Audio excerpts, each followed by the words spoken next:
Good morning. Good morning. Nice. Okay, I need an idea to talk about. 13. No, you know what? Actually, I need a new idea. I already have an idea. The thing is, where do ideas come from? And where do they go? And how do they get there?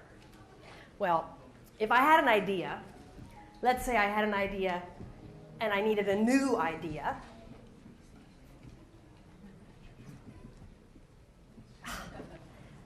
Ideas start with wonder. Curiosity has a curve, and the first step on the curiosity curve is wonder. Curiosity is instinctive, it's adaptive, and it's evolutionary. It's so instinctive that as soon as an infant's eyes can focus, it will track a moving point on a plane instinctively. And I can use that as a magician. Watch. 1, 2, 3, 4, 5, 6, 7, 8, 9. Did you feel that intake of breath? That, like when you laugh and cry and you wonder, you release dopamine, happy juice. Because your mind is saying, it's there, it's not there, it's there, it's not there. And with those two opposing thoughts, you get cognitive dissonance. And cognitive dissonance actually creates a tension that creates dopamine. But the amount of resonance and the amount of happy juice you get is determined by the relativity of the event and, of course, how deviant the outcome is from your expectation. So when I make this ball disappear, it won't be as much happy juice because you're expecting it. Unless, of course, I change the outcome. You can applaud. You know, when this tension vibration happens in the mind actually opens. The cognitive dissonance creates a tension and your body grasps, literally, for a solution. It doesn't even have to be the right solution, just any solution will do. You see, when you see it, your mind is tickled. And tickle is play. The obvious response to tickling is play. And curiosity is a form of play.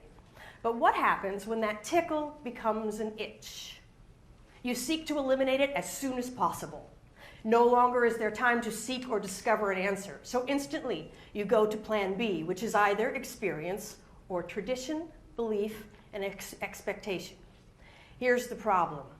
I call it the curiosity curmudgeon curve. The older we get, the less curious we are. And we're grumpier. No question about it. And why does that happen? It happens because as older people, we have experience. And it's much easier, well, we have our skill set in place, so we don't get curious. It's much easier to say, oh, well, I already stuck my hand in that hole, instead of to discover again. And it's easier to fall back on tradition or belief. You believe what your mama told you. You think it's fact. Part of growing up is determining what is fact and what is story. What is the cultural narrative that you bought into for your belief system that you take as fact, and where do you go with it? This is what's interesting because we fear change. As adults, we also fear being controversial. The choice of being controversial is not a great one, which is why it's easier to go with the flow and tradition. And it's why older people resist change and younger people are eager for it. Let me show you fear. Now, to us, it's an amusement. But if we were in the jungles of Africa, people wouldn't say, oh, how do you do that? They'd say, oh, you do that. Actually, it's not funny. It's very serious. The thing is, curiosity is wonder. And wonder and belief are enemies. If you have a belief and you wonder about it, your belief changes. As soon as you start to believe, you stop wondering. If you're wondering about something and you pick a belief, it stops the wondering. So the more you wonder, the better off you are. Think about it. If you fear something, the things that we confuse fear with hate a lot in our lives. Like, I hate rattlesnakes. Actually, I don't. I fear them. If I get more information, I will fear them less. As understanding grows, so does compassion. So I would like to propose that curiosity equals love. It's a stretch, but let me show you.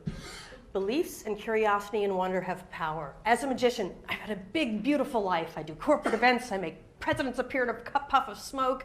I gather crowds at trade shows and impart information, and it's just puzzles. But when I was in Africa, it was quite different. But let me tell you how I got there. When I was in university, I was in a semester at sea, and I stopped in a place called Colombo. It's in Sri Lanka.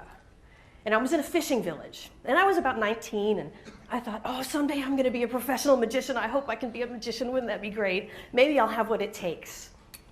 And I did a little magic trick, and suddenly the whole village was standing there. And I looked around, and the faces of the village were, and they were in the palm of my hands. I'd never owned an audience like this before. I looked out and I thought, oh, they love me. I am great. I'm going to make it as a magician. I'm really going to get to have my dream. Look at it. I finally crossed over. I've got the talent. I'm going to be great. Me, me, me, me, me. And at that moment, a woman pushed through the crowd. She was my age. We were both about 19. And she stuffed this heavy bundle of rags into my hand. And she dropped to the ground, and she began kissing my feet. And I opened the bundle, and inside was a deformed baby. And she believed I could heal her baby. It was the first time in my life I ever thought I've committed a sin. I walked away ashamed, but fully aware of the power of wonder and belief. And I thought, someday I'll be able to do something with the power of magic and wonder to bring good. But what will it be? And then I went off and had a career in .com, and I did fancy schmancy Ritz-Carlton gigs and all those things, and it was interesting. But not as interesting as what I'm doing now. This woman has been in my mind my whole life. So a few years ago, I thought, you know, I think I'll try to change a belief. I'll try to start a superstition. People don't believe in superstitions, they say, but nobody adopts a black cat. So this is my attempt to start a superstition. This takes place in Ethiopia. I'm going to walk you through it. In Ethiopia, they say, if I don't hit my woman, it means I don't love her. So much so that in the wedding ceremonies, the bridesmaid take the first beating for the bride to show how much they love her.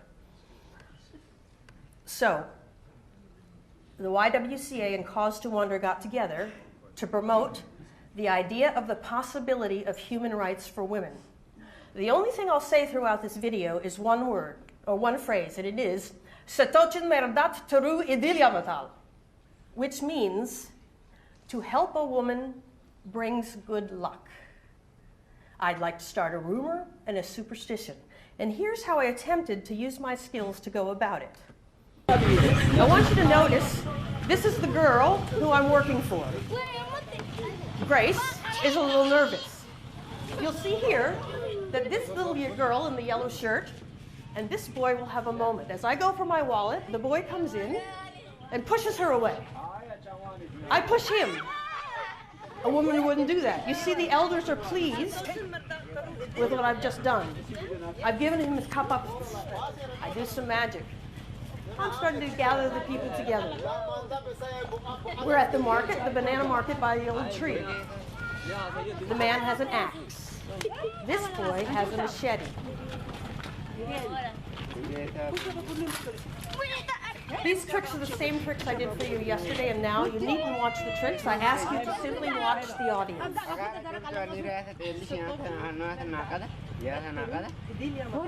Now I've uttered the words to the elder to help a woman brings good luck. He's not sure what to think.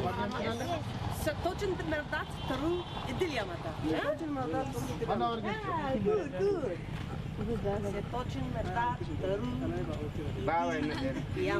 I've now begun to hum the words.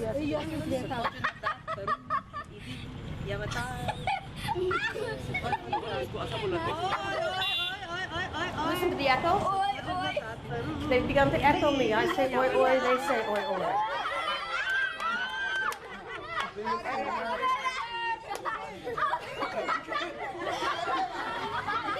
The children are giggling. The children are quick to receive it.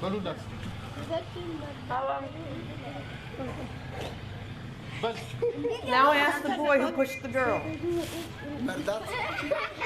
He's nervous to say so, but he has his own machete. That means he's a big boy.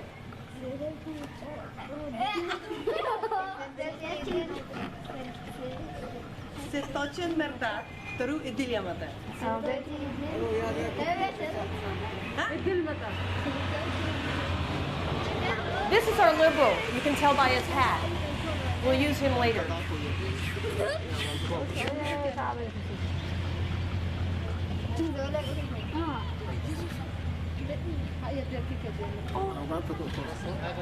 Right now I'm creating wonder so there'll be word of mouth.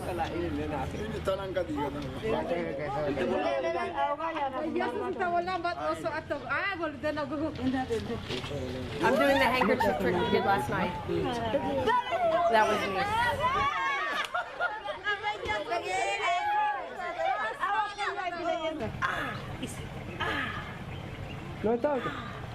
This boy would be of warrior age. He would be a young warrior. See the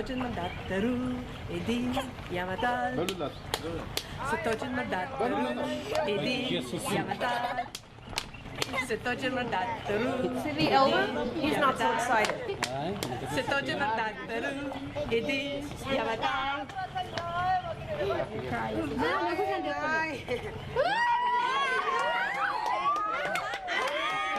He doesn't like it at all.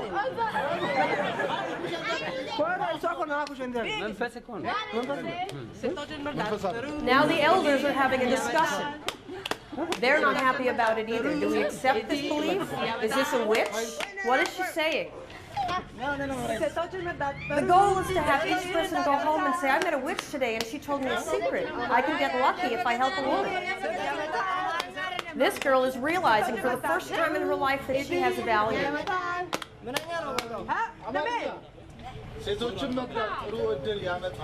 Now listen to the silence. Suddenly no one says nothing, no giggling, because those three men are the strongest in their village. So they don't want to dare cross them.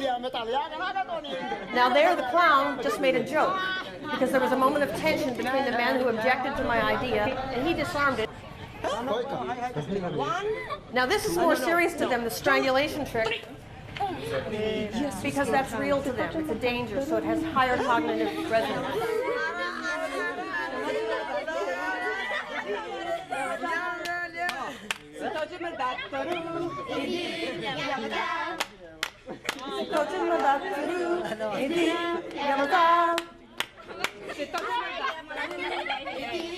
He'll go into the next village and speak of the witch.